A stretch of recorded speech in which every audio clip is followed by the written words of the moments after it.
নমস্কার বন্ধুরা, শর্মার রান্নাঘরের আবারও একটা নতুন রেসিপিতে আপনাদের সকলকে স্বাগতম। আজকে নিয়ে এসেছি টমেটোর মুচমুচে পকোড়ার রেসিপি। আমরা সকলেই তো বাঁধাকপির পকোড়া, ফুলকপির পকোড়া বা বেগুনের পকোড়া নানাভাবেই খেয়ে থাকি, কিন্তু টমেটো দিয়ে যে এত সুন্দর মজাদার একটা পকোড়া বানানো যায় তা না খেলে বিশ্বাসই হবে না। আর এই টমেটোর পকোড়া খেতে কিন্তু খুব সুন্দর, যে একবার খাবে সে বারবার বানাবে। তাহলে চলুন দেরি না করে শুরু করা যাক আমাদের আজকের রেসিপি। প্রথমে আমি এখানে 4 পিস টমেটো নিয়েছি। টমেটোটা ভালো করে ধুয়ে নিয়েছি। এখানে যদি আমার 4 পিস টমেটো লাগবে না। এরপর টমেটোটা পিস করে নেব, তার জন্য আমি একটা চাকতি নিয়ে নিয়েছি। আমি প্রথমে এই টমেটোর উপরে যে কালো রঙের অংশটা থাকে সেটা কেটে বাদ দিয়ে দিচ্ছি।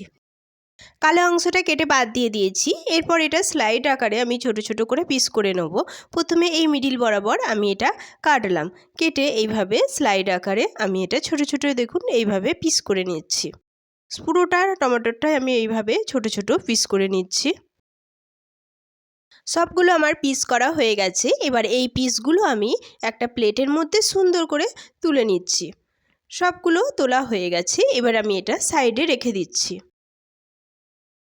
এরপর আমি একটা বাটি নিয়ে নিয়েছি। এর মধ্যে আমি পকোড়ার বাটাটা করে নেব। তার জন্য এর মধ্যে দিয়ে দিচ্ছি হাফ বাটি চালের গুঁড়ো, আর হাফ বাটি চালের গুঁড়োতে আমি দিয়ে দিচ্ছি 2 চামচ বেসন। এখানে কিন্তু চালের গুঁড়োটা অবশ্যই দিতে হবে। আর এর মধ্যে দিয়ে দিচ্ছি স্বাদ অনুযায়ী লবণ। চালের গুঁড়ো দিলে পরে কিন্তু এই পকোড়াটা খুব মুচমুচে হবে, তাই অবশ্যই চালের গুঁড়ো দেবেন। এতে আরও অ্যাড করছি হলুদ গুঁড়ো, সামান্য একটু লঙ্কার গুঁড়ো, আর দিয়ে দিচ্ছি হাফ চামচ কালো জিরে। এবার অল্প অল্প জল দিয়ে আমি এই বাটারটা তৈরি করে নেব।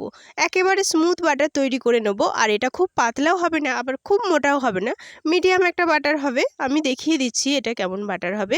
আমি অল্প অল্প জল দিয়ে এই বাটারটা তৈরি করে নিচ্ছি। একেবারে কিন্তু বেশি জল দিলে বাটারটা পাতলা হয়ে যেতে পারে। আর এই বাটারটা তৈরি করার সময় অবশ্যই চালের গুঁড়ির ভাগটা বেশি দেবেন, আর বেসনের ভাগটা কম দেবেন। একেবারে অল্প দিলেই ভালো। দেখুন এখানে আমি বাটারটা তৈরি করে নিয়েছি। এবার বাটারটাকে আরও 2 থেকে 3 মিনিট ভালো করে ফেটিয়ে মেখে নেব। এটা যত ফেটিয়ে মাখা হবে ততই এটা স্মুথ হয়ে যাবে।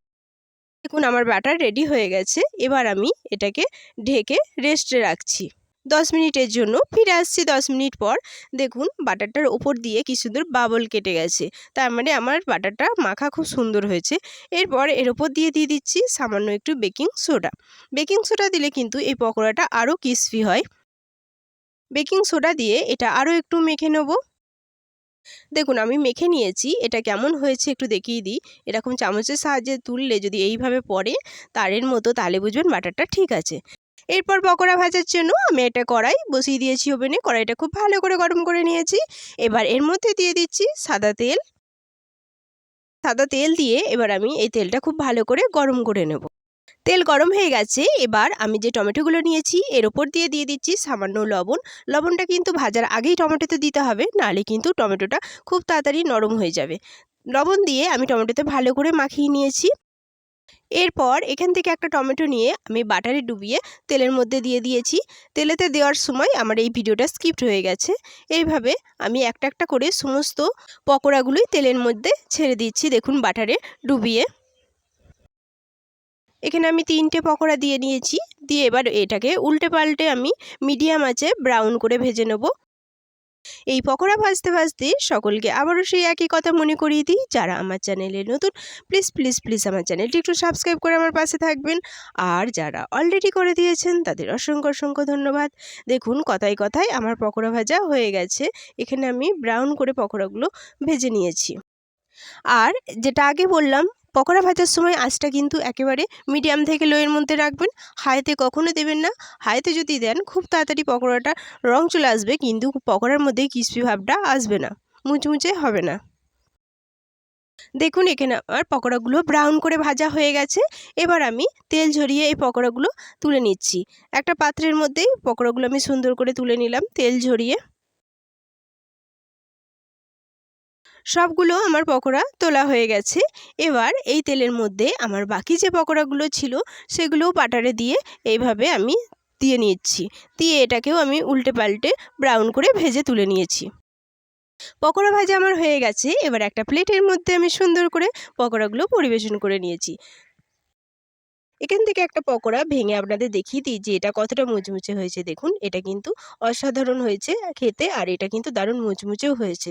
দেখুন এটা এতই মুচমুচে হয়েছে যে হাত দিলে সহজেই ভেঙে যাচ্ছে। আর এটার কিন্তু কালারটাও হয়েছে খুব সুন্দর। এই পকোড়াটা যদি আপনি একবার খান তাহলে গ্যারান্টি দিয়ে বলতে পারি যে আপনার এটা বারবার বানাতে ইচ্ছে করবে। আজ এই পর্যন্তই। আশা করি আমার এই ভিডিওটাও আপনাদের খুব ভালো লাগবে।